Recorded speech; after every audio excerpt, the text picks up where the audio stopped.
So I emigrated from the Philippines to Los Angeles at a young age. I would say around like 12 or 13. And then I lived there for around 6 years. And then I went to culinary school at the Culinary Institute of America in Hyde Park, New York. Did about like 3 years there. In the middle, I went to Bear Beach to do my internship. And then when I graduated, I decided to cook a lot more. So I took on an apprenticeship at the Broadmoor in Colorado Springs. Did that for 3.5 years, did a lot of rotations, baking pastry, catering, more restaurant settings, butchery, broke my finger. So I could also, or I did HR for a minute there. And then after I got done at Colorado, I went to Uchiko here in Austin because I wanted to kind of consolidate what I learned and expand on more like Asian cuisine. So that's what I did.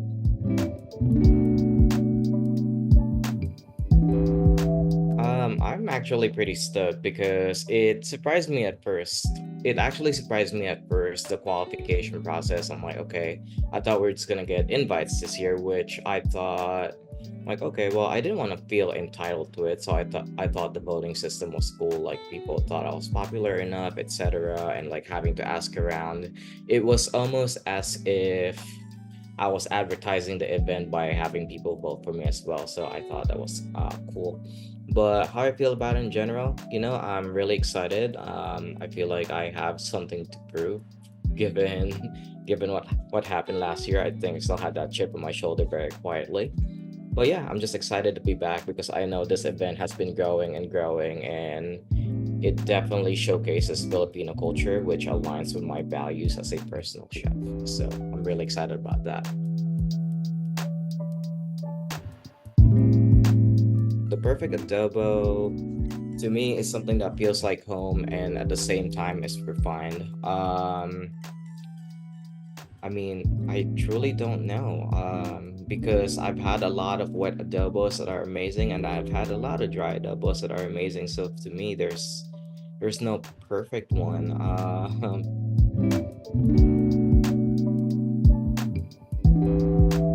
I think I can kind of just tell it by look. There are times when I would make a double, but I think my best version of it is I took a chicken leg, both thigh and drumstick attached, and then I grilled it to start, and then I braised it in like the typical soy sauce, vinegar, bay leaf, peppercorn mixture.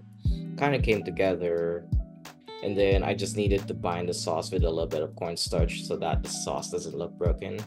So I thought it was the most refined, like perfect thing that I could come up with. So I think that was like I thought it was like the right step in the right direction.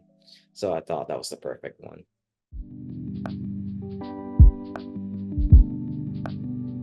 I think my biggest memory in terms of competing was competing for my scholarship in New York, right? At the time, I didn't really have anything kind of going on, so I watched a lot of cooking shows. I remember my competition back then where, I was trying to like emulate people on TV, but I wasn't really good at it. I remember my station being really messy, and I'm like, oh my God, I'm not going to go to CIA because of this. So yeah, I already had that worry in the back of my head. I'm like, you know what? If I go to community college, it's totally cool. But then when Richard Grousman, who is the founder of the scholarship that I got, he asked me if I wanted to go to the Culinary Institute of America. I'm just like, okay, there's a sliver of hope. And then little did I know that I was going to go there. So I just didn't know that that was the way it was going to pan out. So I think that was kind of my memorable thing in competing. A memorable experience while I was cooking, I think it was when I figured out what was nakaldreta. I know it sounds silly. So I've been trying to figure out like my dad how my dad did caldereta, and it really made me mad that I could not figure it out.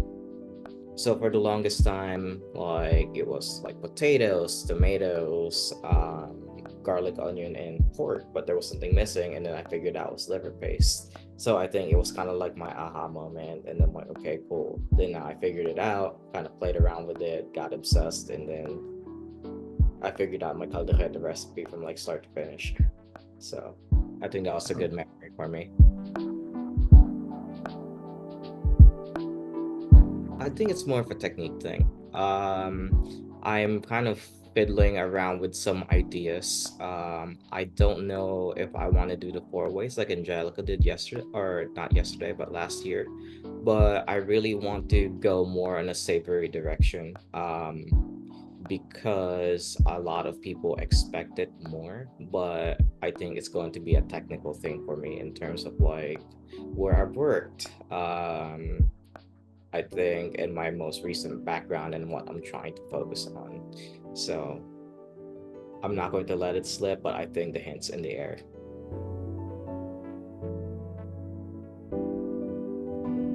I work with a group of us chefs in a commissary kitchen that we all share. There definitely are those influences because I feel like I learn something new from them every day. We all have different backgrounds, so we kind of feed off each other in terms of like knowledge, equipment, that kind of thing. And it definitely bleeds into how we present ourselves to clients in terms of food and service. Um, Other culinary influences, man, I don't even know. I don't want to say like the cliche like celebrity chef because I could watch them and like kind of be bored and not really be inspired. I know it sounds kind of bad, but if anything though, I think a lot of Filipino chefs like dang it, who is it? I think Jeannie Kwan, someone else, and then Harold Villarosa, who I got to know a lot better recently. Palki, yeah, definitely those people. People that I'm starting to like get to know more instead of like behind the screen. I'm actually getting to know them as people, and they're like, okay, yeah, we just want to meet people who cook Filipino food on the up and up, and we'd like to help them in however we can. So I'm like, okay, definitely them.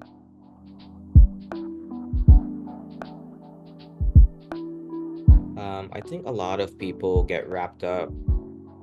I'm gonna say this because I think it's the same advice that I can kind of rely on this year. I think a lot of people rely on what they know and what they want to show off, but what it matters is how it tastes and how it makes someone feel. Um, so I think in that regard, to make sure that it tastes good first, at the same time make it look good, but don't go off the wall and respect tradition kind of thing.